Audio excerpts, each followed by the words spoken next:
Hallo en welkom. Adobe Bridge is hier om jou redigeringservaring te verbeter. Dit bied noodsaaklike gereedskap vir vinnige beeldaanpassings voordat jy dieper delf met ander Adobe sagteware.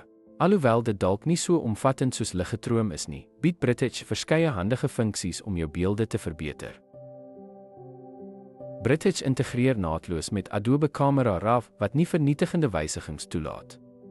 Pas blootstelling, kontras en kleurbalans moeiteloos aan en verseker dat jou foto's op hul beste lyk sonder om die oorspronklike layer te verander.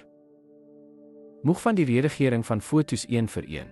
Bridge se bondelredigeringsfunksie laat jou toepas veranderinge op verskeie beelde toegelyktydig. Bespaar tyd en handhaaf konsekwentheid dwars deur groot fotoversamelings met gemak. Moet verander grootte, gewas of draai jou beelde.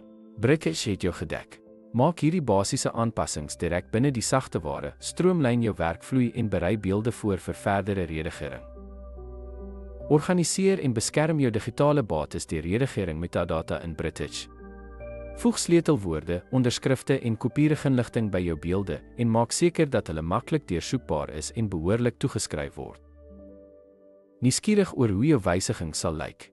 Bridge bied aan intydse layer voorskou. Sien veranderinge onmiddellik, wat jou 'n beter gevoel van die finale resultaat voordat enige aanpassings gemaak word. Bridge tree op as 'n sentrale spulpunt vir Adobe programme. Maak beelde maklik oop in Photoshop of Liggetroom vir gevorderde redigering, wat 'n gladde oorgang tussen basiese en komplekse fotoverbeterings verseker. Kortliks, hoewel Bridge nie 'n volledige redakteur is nie, is dit integrasie met Camera Raw en vinnige aanpassingsinstrumente maak dit van onskatbare waarde. Vir ingewikkelde wysigings, skakel naadloos oor na Photoshop of Liggetroom. Begin vandag nog om jou foto's te verbeter.